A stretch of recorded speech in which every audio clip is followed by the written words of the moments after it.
किसको आप, अगर आपको नीतीश कुमार को नहीं बनाना है तो कहिए कि नहीं बनाना है हमको। और अगर नीतीश कुमार के नाम पर सस्पेंस रखना है, अगर डर है जो कि है कि भाई नीतीश को अगर खुलेआम, हालांकि खेल तो जेडीयू भी समझ, जब हम आप समझ रहे हैं तो जेडीयू भी समझ रही है। भारतीय जनता पार्टी खेल के मूड में है तो उस खेल का जवाब कैसे जेडीयू देती है देखना पड़ेगा। लेकिन और 14 नवंबर के बाद क्या होगा उस पर सबकी निगाह जाहिर रहेगी। लेकिन सवाल ये है कि चलिए मान लिया जाए सीएम फेस विधायक दल की बैठक में तय होगा, नीतीश कुमार के नाम पर सस्पेंस है, सम्राट चौधरी को डिप्टी सीएम फेस घोषित कर दीजिए। किया ना, कांग्रेस ने किया ना, कहा ना कि Mukesh Sahni deputy CM face होंगे। इंडिया गठबंधन में तो हो गया, तो क्या आपके जो सम्राट चौधरी हैं वो डिप्टी सीएम फेस होंगे?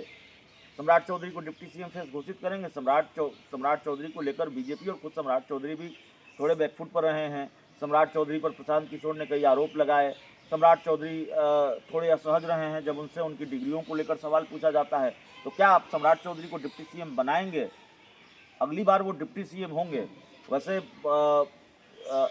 थोड़ा संदर्भ से अलग जाकर मैं बात करना चाहूँगा कि सम्राट चौधरी क्या बिहार के अगले सुशील मोदी होंगे?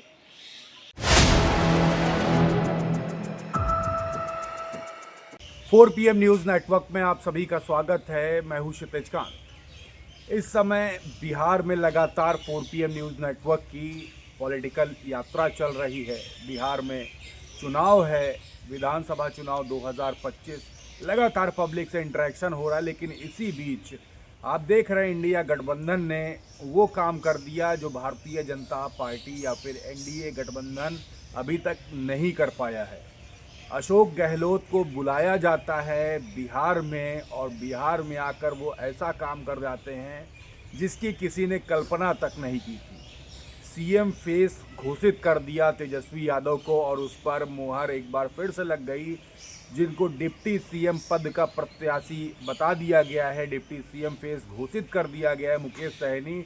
उन्होंने एक जनसभा के दौरान कहा कि मुख्यमंत्री जी को माला पहना दी जाए और वो मुख्यमंत्री कहते हैं तेजस्वी यादव को माला भी पहना देते। लेकिन इसी बीच में सवाल तमाम ये भी खड़ा हो जाता है कि क्या एनडीए गठबंधन के पास कोई मुख्यमंत्री चेहरा है जिस चेहरे पर ये चुनाव लड़ा जा रहा है।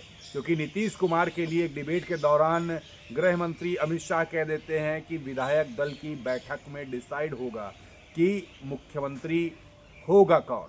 हम इस समय लगातार लोगों से बात कर रहे हैं और आपको बता दें ये जो माहौल है, तमाम लोग जो पलायन करके बाहर गए थे नौकरी करने के लिए अलग अलग प्रदेशों में, वो लौट कर वापस आ चुके हैं बिहार अपने गृह जनपद पर। और इसी बीच अगर हम बात करें तो छठ का महापर्व है, भव्य माहौल बना हुआ है यहाँ पर। स्पिरिचुअली कहें तो भी, मॉरली कहें तो भी, और इसी बीच में पॉलिटिकली भी लोग एक्टिव हैं। तमाम बड़े मुद्दे लेकर के आए हैं। इसी बीच हम बैठे हुए हैं एक मंदिर के प्रांगण में और इस क्षेत्र को कहा जाता है मिनी काशी, छोटकी काशी कहा जाता है। एक मंदिर है, माँ वैष्णवी ग्राम देवी मंदिर है, इसको छोटकी काशी राघोपुर बिहटा में पड़ता है। यहाँ पर बैठे हुए हैं और हमारे साथ हमारे बिहार के तेज तर्रार पत्रकार अभिषेक मिश्रा जी हैं। हम हर पॉलिटिकल बिंदु पर इनसे बात करेंगे। अभिषेक जी, माहौल काफ़ी बढ़ गया है, चुनावी पारा एकदम तेज है। मुख्यमंत्री फेस इंडिया गठबंधन ने तो घोषित कर दिया, एनडीए गठबंधन में क्या दिक्कत आ रही है? नहीं, एनडीए गठबंधन में दिक्कत महीनों से आ रही है। लेकिन आपने जिक्र किया कि कल हम चाहेंगे कि पहले वो तस्वीर अपने दर्शकों को दिखाएं, फिर बात करेंगे, क्योंकि दर्शक फिर ठीक से समझ पाएंगे हम किस संदर्भ में अपनी बात रखना चाह रहे हैं, किस संदर्भ में बात कर रहे हैं।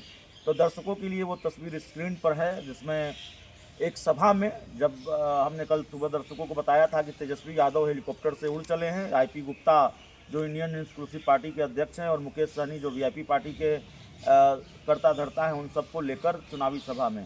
तो मुकेश सहनी तेजस्वी यादव को माला पहना रहे हैं, इस वीडियो में साफ तौर पर दिख रहा है। और माला पहनाने से पहले वो पूछ रहे हैं कि भाई सीएम साहब को माला पहना दें, आप लोगों का आशीर्वाद है, लोगों से वो पूछ रहे हैं और माला पहना दे रहे हैं। तो अशोक गहलोत ने सीएम फेस भी डिक्लेयर कर दिया, डिप्टी सीएम फेस भी घोषित कर दिया। तो इंडिया गठबंधन में तो ये चीज़ हो गया। सवाल ये है कि एनडीए में क्या वो गर्दन मौजूद है क्या एनडीए में वो चेहरा मौजूद है, क्या एनडीए में वो गर्दन मौजूद है जिसके गर्दन में, जिसके गले में माला पहनाई जा सके, ये कहकर कि भाई सीएम साहब को माला पहना दें। क्या पीएम मोदी ये कर सकते हैं? क्या जो चिराग पासवान हैं, क्या जीतन राम मांझी है, क्या उपेंद्र कुशवाहा ये कर सकते हैं कि भाई सीएम साहब के गले में हम माला पहना दें? सीएम साहब को माला पहना दे ना, पहना दीजिए ना, तो माला आपके आशीर्वाद से सीएम साहब को माला मैं पहना रहा हूँ। तेजस्वी यादव जिंदाबाद, जिंदाबाद, जिंदाबाद, सहनी जिंदाबाद, जिंदाबाद, जिंदाबाद।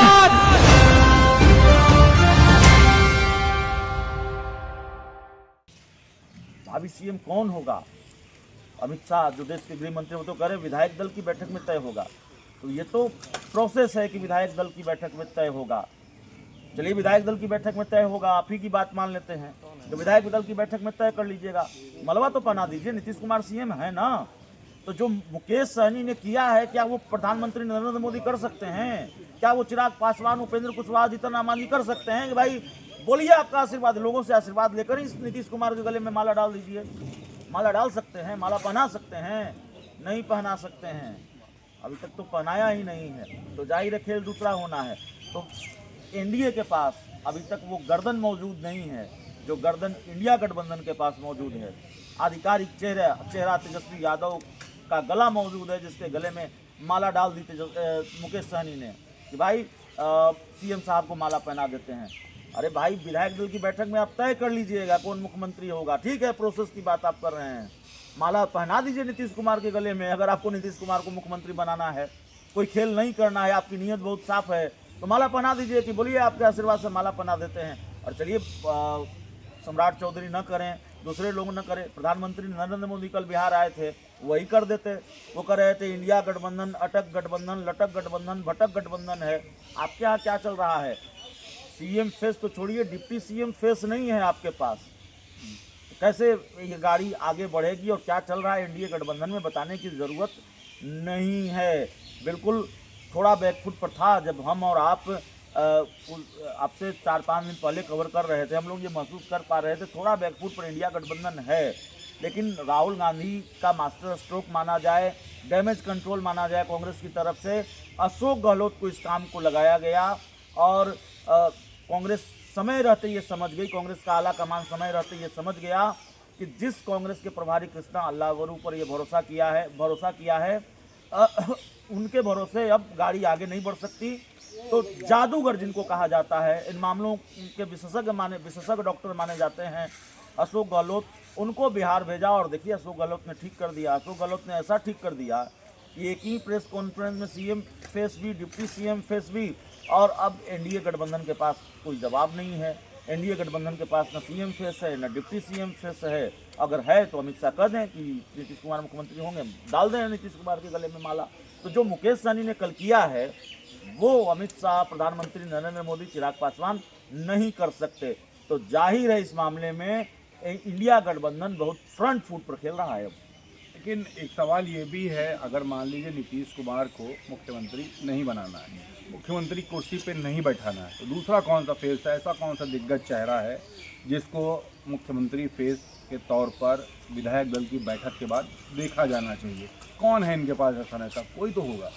यही तो सवाल है कि कौन है ऐसा नेता, किसको आप, अगर आपको नीतीश कुमार को नहीं बनाना है तो कहिए कि नहीं बनाना है हमको। और अगर नीतीश कुमार के नाम पर सस्पेंस रखना है, अगर डर है, जो कि है कि भाई नीतीश को अगर खुलेआम, हालांकि खेल तो जेडीयू भी जब हम आप समझ रहे हैं तो जेडीयू भी समझ रही है, भारतीय जनता पार्टी खेल के मूड में है, तो उस खेल का जवाब कैसे जेडीयू देती है देखना पड़ेगा। लेकिन और 14 नवंबर के बाद क्या होगा उस पर सबकी निगाह जाहिर रहेगी। लेकिन सवाल ये है कि चलिए मान लिया जाए सीएम फेस विधायक दल की बैठक में तय होगा, नीतीश कुमार के नाम पर सस्पेंस है, सम्राट चौधरी को डिप्टी सीएम फेस घोषित कर दीजिए। किया ना, कांग्रेस ने किया ना, कहा ना कि Mukesh Sahni deputy CM face होंगे। इंडिया गठबंधन में तो हो गया, तो क्या आपके जो सम्राट चौधरी हैं वो डिप्टी सीएम फेस होंगे? सम्राट चौधरी को डिप्टी सीएम फेस घोषित करेंगे। सम्राट चौधरी को लेकर बीजेपी और खुद सम्राट चौधरी भी थोड़े बैकफुट पर रहे हैं। सम्राट चौधरी पर प्रशांत किशोर ने कई आरोप लगाए। सम्राट चौधरी थोड़े असहज रहे हैं जब उनसे उनकी डिग्रियों को लेकर सवाल पूछा जाता है। तो क्या आप सम्राट चौधरी को डिप्टी सीएम बनाएंगे? अगली बार वो डिप्टी सीएम होंगे। वैसे थोड़ा संदर्भ से अलग जाकर मैं बात करना चाहूँगा कि सम्राट चौधरी क्या बिहार के अगले सुशील मोदी होंगे। बिहार के अगले सुशील मोदी से मतलब सुशील मोदी इस दुनिया में नहीं है, उनका निधन हो चुका है, लेकिन अगले सुशील मोदी से मेरा मतलब है कि एक बंगला है जिसका जिक्र हम अक्सर करते हैं, 5 देश रत्न मार्ग का बंगला, और वो बंगला बिहार के उप मुख्यमंत्रियों के लिए बड़ा अशुभ साबित होता रहा है। कोई अपना कार्यकाल पूरा नहीं कर पाया और सुशील मोदी दोबारा डिप्टी सीएम नहीं बन पाए, तो क्या सम्राट चौधरी के साथ भी वही होगा? कार्यकाल तो उन्होंने पूरा कर लिया है, लेकिन क्या वो डिप्टी सीएम बन पाएंगे अगली बार? यह भी बड़ा सवाल है। तो सीएम फेस न घोषित कर रही है बीजेपी, डिप्टी सीएम फेस घोषित कर देती, लेकिन यह भी नहीं हो रहा है। तो न आपके पास सीएम का फेस है, न आपके पास डिप्टी सीएम का फेस है, मतलब कोई घोषित सीएम डिप्टी सीएम नहीं है, तो फिर जाहिर है इसको तो इंडिया गठबंधन भुनाएगा। प्रधानमंत्री नरेंद्र मोदी जितनी बार बिहार आ जाएं, ये सवाल तो पूछा जाएगा कि क्या प्रधानमंत्री नरेंद्र मोदी बिहार के मुख्यमंत्री होंगे? मुख्यमंत्री तो बिहार से होगा ना। तो ये सवाल पूछा जाएगा कि कौन होगा। नीतीश कुमार ही सवाल पूछा करते थे 2015 के विधानसभा चुनाव में, जब वो आरजेडी के साथ थे।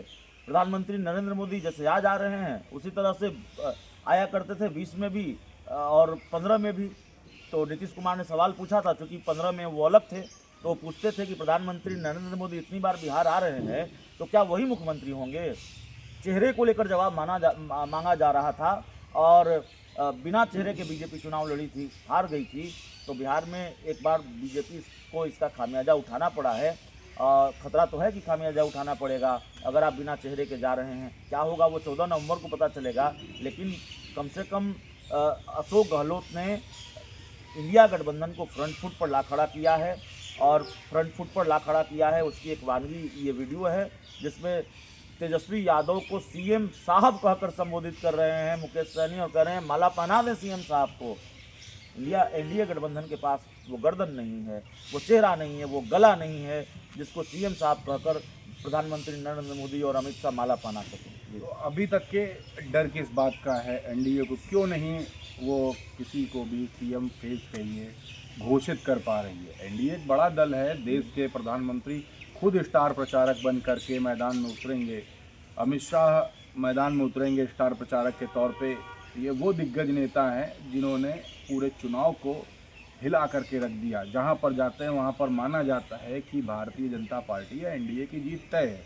मुख्यमंत्री फेस घोषित करने में डर किस बात का? क्या बिहार में आकर वो जो माहौल जो बना लेते हैं प्रधानमंत्री नरेंद्र मोदी या गृह मंत्री अमित शाह, वो क्या बिहार में आकर के वो जो राह है वो थम गई है? क्या यहाँ पर कोई बड़ा बदलाव की और जनता बढ़ चुकी है? नहीं, अब मैं आपसे ये पूछ रहा हूँ कि प्रधानमंत्री नरेंद्र मोदी को लेकर क्या कोई ऐसी लहर है, ऐसा कोई चमत्कार कर देंगे प्रधानमंत्री नरेंद्र मोदी, या उनके चेहरे की जो चमक दमक है उनके नाम पर जाहिर है कुछ चुनाव में भारतीय जनता पार्टी को फायदा हुआ है। वो 2014 वाला तो माहौल नहीं है कि मोदी है तो मुमकिन है अच्छे दिन आएंगे, वो सब अब डाउन पड़ चुका है। 15 लाख रुपए खाते में भी नहीं उस तरह का माहौल मुझे लगता है। आप चाहे जितने लोगों से बात करेंगे, ठीक है, ये लोकतंत्र है, कुछ लोग आरजेडी के बारे में कहेंगे, कुछ लोग तेजस्वी की सरकार चाहेंगे, कुछ लोग आपको बीजेपी की सरकार, एनडीए की सरकार भी चाहेंगे। बीजेपी की तो कहीं बात ही नहीं हो रही है, नीतीश कुमार की या तेजस्वी की बात हो रही है, तेजस्वी की बात हो रही है। लेकिन कोई भी, मुझे नहीं लगता कोई भी व्यक्ति ये कहेगा कि ऐसी कोई बहुत लहर है, कोई हवा बह रही है, आंधी तूफान है एनडीए के पक्ष में, ऐसा तो है नहीं। सरकार आपकी है और जिसकी इतनी सालों से सरकार है उसके खिलाफ एक एंटी इनकम्बेंसी फैक्टर भी होता है। लेकिन सवाल सिर्फ एंटी इनकम्बेंसी फैक्टर का भी नहीं है। अगर आप एंटी इनकम्बेंसी फैक्टर को नकार भी देंगे तो साहब आप जिनके नेतृत्व में चुनाव लड़ रहे हैं उनके साथ क्या हो रहा है या वो क्या कर रहे हैं, यह भी बड़ा सवाल है ना। उससे फजीयत हो रही है। बिहार के मुख्यमंत्री नीतीश कुमार की मानसिक स्थिति, शारीरिक स्थिति पर तेजस्वी यादव, प्रशांत किशोर सवाल उठाते हैं और कई बार ऐसी तस्वीरें सामने आ जाती है जिसमें जो इस बात के संकेत देता है या जो इस बात को पुख्ता करता है कि अगर सवाल उठाए जा रहे हैं तो शायद यूँ ही नहीं उठाए जा रहे हैं। अब देखिए नीतीश कुमार ने अपनी पहली सभा में क्या किया, एक महिला के गले में वो माला डालते दिखाई दे रहे हैं और उनकी पार्टी के जो राष्ट्रीय कार्यकारी अध्यक्ष संजय झा बड़े असहज महसूस कर रहे हैं। वो उनका हाथ रोकने की कोशिश कर रहे हैं कि हाथ में दीजिए माला, लेकिन नीतीश कुमार आखिरकार महिला के गले में माला डाल देते हैं और कहते हैं गजब आदमी है, हाथ रोकता है। तेजस्वी यादव ने यह भी कहा कि भाई भाषण, लिखा हुआ भाषण वो पढ़ते हैं। नीतीश कुमार वो व्यक्ति हैं कि जब वो बोला करते थे, मैंने देखा है उनको बोलते हुए, जब वो बोला करते थे तो उनको सुनने का मन होता था। और ये बात मैं नहीं, मैं तो बहुत कम अनुभव वाला पत्रकार हूँ, मेरा तो बहुत कम अनुभव है, मैं सीख रहा हूँ, समझ रहा हूँ। 14-15 साल हमें हुए हैं।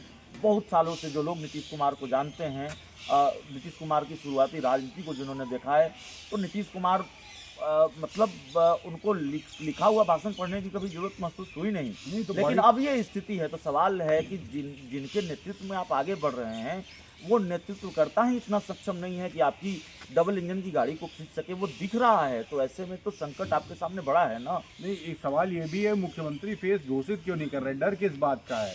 अब तक तो घोषित कर देना चाहिए। अशोक गहलोत को यहाँ पे बुलाया गया, अशोक गहलोत ने सारा मामला क्लियर कर दिया, एक हवा बना दी है, एक लहर हो गई है कि हाँ मुख्यमंत्री बिहार का अगर इंडिया गठबंधन से बनता है तो तेजस्वी यादव होंगे। नहीं, मुझे लगता है भारतीय जनता पार्टी या एनडीए या नीतीश कुमार खुद से क्यों नहीं कह पा रहे नीतीश कुमार की मैं ही मुख्यमंत्री रहूंगा? मुझे लगता है एनडीए क्यों नहीं घोषित कर पा रहे? मुझे लगता है डर से ज़्यादा कंफ्यूजन है। देखिए, नीतीश कुमार वो नीतीश कुमार नहीं है, उसकी चर्चा हम पहले कर चुके हैं। नीतीश कुमार हर तरफ से कमज़ोर पड़े हैं, पार्टी और संगठन में भी कमज़ोर पड़े हैं। उम्र और बीमारी पर भी किसी का अख्तियार नहीं होता, उस लिहाज से भी वो कमज़ोर पड़े हैं। तो ऐसे में भारतीय जनता पार्टी कंफ्यूज है। मुझे लगता है ये कन्फ्यूजन का मामला भी है, डर तो है लेकिन कन्फ्यूजन का भी मामला है कि भाई अगर इनको इनके बारे में बता दिया, जैसे आप कहीं जाते हैं, लोगों से बात करते हैं, लोग कहते हैं, लोग बिहार की जड़ में ये परसेप्शन बहुत स्थापित हो चुका है कि नीतीश कुमार की तबीयत ठीक नहीं रहती, नीतीश कुमार अब मुख्यमंत्री सरकार चलाने लायक नहीं है, पार्टी चलाने लायक नहीं है, नीतीश कुमार को अब रिटायर हो जाना चाहिए, ये आम लोग बोलते हैं ना आपसे। तो जाहिर तौर पर भारतीय जनता पार्टी को ये डर भी है, थोड़ा भारतीय जनता पार्टी कंफ्यूज भी है कि अगर इनके चेहरे को आगे करके चुनाव लड़ेंगे, इनको सीएम फेस घोषित करके चुनाव लड़ेंगे तो फ़ायदा होगा कि नुकसान होगा। इस सस्पेंस में भारतीय जनता पार्टी रही और आज तक है, इसीलिए विधायक दल की बैठक में की बात हो रही है, विधायक दल की बैठक में तय होगा। तो जाहिर है अब बीजेपी ने हो सकता है ये तय किया हो कि भाई नहीं, इनके चेहरे को आगे करके या इनको सीएम बताकर चुनाव लड़ना ठीक नहीं होगा, नहीं तो हो सकता है फ़ायदे की जगह नुकसान हो जाए। कई बार राजनीति में दाव उल्टा पड़ जाता है, बैकफायर हो जाता है। तो जो नीतीश कुमार पूंजी हुआ करते थे, जो नीतीश कुमार कह सकते हैं कि एसेट हुआ करते थे, वो नीतीश कुमार अब एक तरह से कहना तो नहीं चाहिए लेकिन ऐसा लगता है, जो उनके राजनीतिक विरोधी उन पर आरोप लगाते हैं उनकी तबीयत को लेकर, उनकी अवस्था को लेकर, तो उनके राजनीतिक विरोधियों के माने तो नीतीश कुमार एक बोझ से हो गए हैं। हालांकि 14 नवंबर को स्पष्ट होगा कि भाई नीतीश कुमार गठबंधन के लिए बोझ हैं या नहीं है, नीतीश कुमार का जनाधार उनके साथ है या नहीं है, लोगों की जो नाराज़गी है उसका, लोगों की नाराज़गी है भी नहीं है, कितनी है, ये सब कुछ 14 नवंबर को होगा। लेकिन फ़िलहाल अभी तो एनडीए नुकसान में है और बैकफुट पर है, दिख रहा है। उसके कई अलग अलग कारण हैं जिसकी चर्चा हमने की है। बहुत बहुत धन्यवाद। तो अभिषेक मिश्रा जी से हमारी बात हो रही थी। बिहार का चुनाव अब धीरे धीरे अब अपने पीक पर पहुंच चुका है। अशोक गहलोत राजस्थान से आते हैं और यहाँ पर आकर एक ऐसा माहौल बना देते हैं जिसके बाद अब हर गली मोहल्ले और पूरे प्रदेश भर में, बिहार में चर्चा हो रही है कि एनडीए अपना सीएम फेस क्यों नहीं घोषित कर रही। नीतीश कुमार मुख्यमंत्री लगातार 20 वर्ष से हैं। इस बार बात हो रही है कि अमित शाह के एक बयान के बाद कि विधायक दल की बैठक में डिसाइड होगा कि क्यों नहीं नीतीश कुमार के चेहरे पर चुनाव लड़ा जा रहा। अगर मुख्यमंत्री फेस नहीं घोषित किया गया है तो डिप्टी सीएम ही फेस घोषित कर देते, ये भी सवाल है। लेकिन इंडिया गठबंधन ने अपना ये दांव चल करके डिक्लेयर कर दिया है कि कहीं ना कहीं चुनावी माहौल अब भारी पड़ रहा है। ये जो इंडिया गठबंधन की जो पूरी पॉलिटिक्स है वो भारी पड़ रही एनडीए पर। अशोक गहलोत का ये दांव काफ़ी नुकसान भी पहुंचा सकता है एनडीए के लिए अगर सीएम फेस नहीं घोषित करते हैं। क्या कुछ है, हर चीज़ पर चर्चा होगी। लगातार हम बने रहेंगे बिहार की पॉलिटिक्स पर और हर एक छोटी घटना पर आपको अपडेट देते रहेंगे। जुड़े रहिएगा 4PM न्यूज़ नेटवर्क के साथ ग्राउंड रिपोर्ट के लिए। ऐसी परिचर्चाओं के लिए चैनल को सब्सक्राइब कर दीजिए, वीडियो जितना ज़्यादा से ज़्यादा हो सके शेयर करिए और जुड़े रहिए हमारे साथ। मैं हूं क्षितिज कांत, कैमरा पर्सन शुभम के साथ 4PM न्यूज़ नेटवर्क के लिए। धन्यवाद। है।